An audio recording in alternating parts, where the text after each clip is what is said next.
שלום לכם, ערב טוב. ביום ה-89 צה"ל מתוח עד הקצה בדרום ובצפון. יממה אחרי החיסול הדרמטי של סלאח אל-עארורי בביירות, דריכות שיא בגבול הצפון והיערכות לתגובת חיזבאללה. בשעה זו נסראללה בנאום ראשון מתייחס לחיסול הזה, והרמטכ"ל הרצי הלוי בגבול הצפון במסר ברור אומר הערב: צה"ל במוכנות חזקה מאוד בגבול הזה. אנחנו במהדורה מיוחדת מכאן ומגבול הצפון איתך דוב גילהר, פותחים בך רועי קייס, ראש תחום העולם הערבי, כן. עם הכותרות מנאום נסראללה שהסתיים ממש עכשיו. ממש לפני דקות ספורות נסראללה סיים את נאומו. נגיד לא נאום דרמטי כמו שחשבו, אבל יש בו שתי כותרות מרכזיות.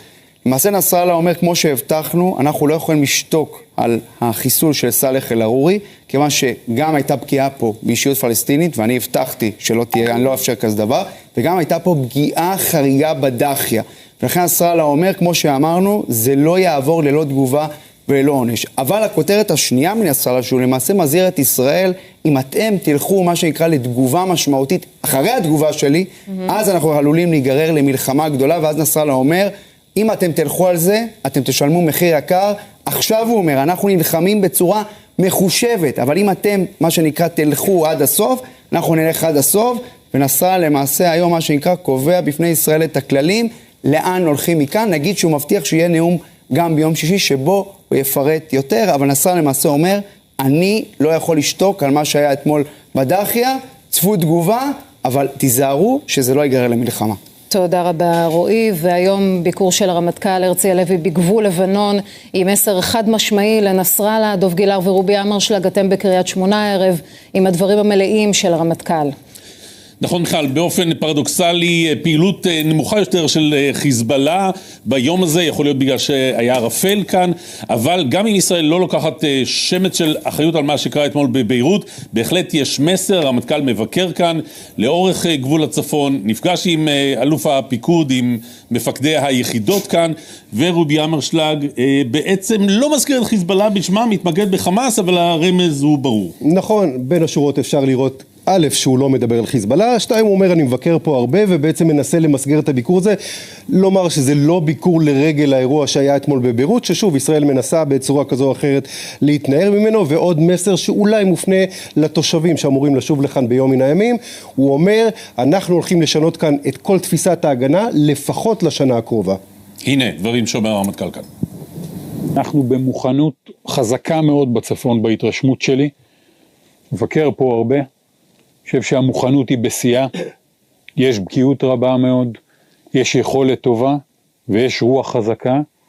אנחנו במוכנות טובה מאוד בכל הגזרות, ואנחנו כרגע מתמקדים בלחימה בחמאס. המלחמה הזו התחילה בנקודה קשה, אני חושב שדיברנו על זה פעם קודמת במפגש, לא נאריך על זה עכשיו, אבל היא גם מייצרת בנסיבות המאוד קשות האלה איזושהי הזדמנות לשנות מצב בצורה מאוד משמעותית, גם בדרום, גם בצפון, גם בכלל ביציבה האזורית.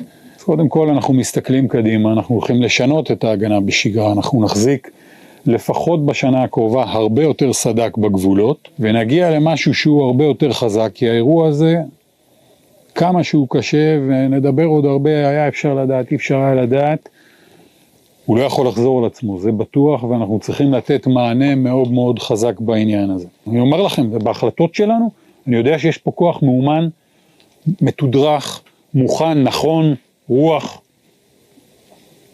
ואנחנו עם זה הולכים, זה הביטחון שלנו, אין לנו שום דבר יותר חזק מזה. זה הכי הרבה. פרשננו לענייני צבא, רועי שרון, אתה עם הפרשנות לדברים שאנחנו שומעים הערב מהרמטכ"ל בגבול הצפון. וגם מנסראללה, כי לכאורה הוא לא מתחייב לשרוף את המועדון בגלל החיסול אתמול. לכאורה הוא אומר, כן, טעות קשה, ישראל תשלם מחירים, אבל יש עדיין מרווח גדול, והמרווח הזה אבל של המרחק השתי טעויות, המיסקלקולציה שאנחנו מתחילת המלחמה בחשש הזה, ממיסקלקולציה הוא עכשיו הכי קרוב באמת למרחק חצי טעות שאנחנו במלחמה כוללת.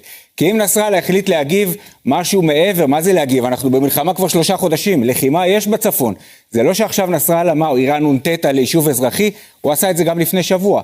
אז עכשיו, אם הוא מחליט להעלות את הדרגה של הלחימה, ולהעלות את הרף, ויצליח יותר מדי במרכאות, אז אנחנו כבר יכולים למצוא את עצמנו במלחמה כוללת עם נסראללה, כשיכול להיות שמהצד שלו הוא בכלל מצפה שישראל תכיל את זה בגלל החיסול, אבל ישראל לא תכיל. ולכן אנחנו נמצאים באמת בנקודה מאוד רגישה, מאוד מסוכנת מבחינת התלקחות אפשרית בגבול הצפון, ועל זה הרמטכ"ל משמיע את המסר שלו, שאומר קודם כל אנחנו מתמקדים בחמאס, המיקוד שלנו הוא לא חיזבאללה, זה מסר ישיר לנסראללה, שים לב, אנחנו פה במלחמה נגד חמאס, וגם אומר הרמטכ"ל הרצי הלוי, המוכנות שלנו היא בשיאה, הוא הולך לגבול הצפון, הוא בוחן את רמת הדריכות, את רמת הכוננות, כשזה כמובן מסר, הם היו יכולים, הרי צה"ל לא היה חייב להוציא החוצה לפרסם את הביקור הזה, הם מחליטים לפרסם את זה בשביל להראות, צה"ל מוכן בגבול הצפון, עם כל האיתותים לנסראללה, עם כל הסולמות האפשריים שישראל יכולה להציע לנסראללה, שחרר מהאירוע הזה, זה לא סיפור שלך, זה סיפור של ישראל נגד חמאס, ואנחנו במלחמה הזאת נחושים להמשיך, אתה תישאר בחוץ.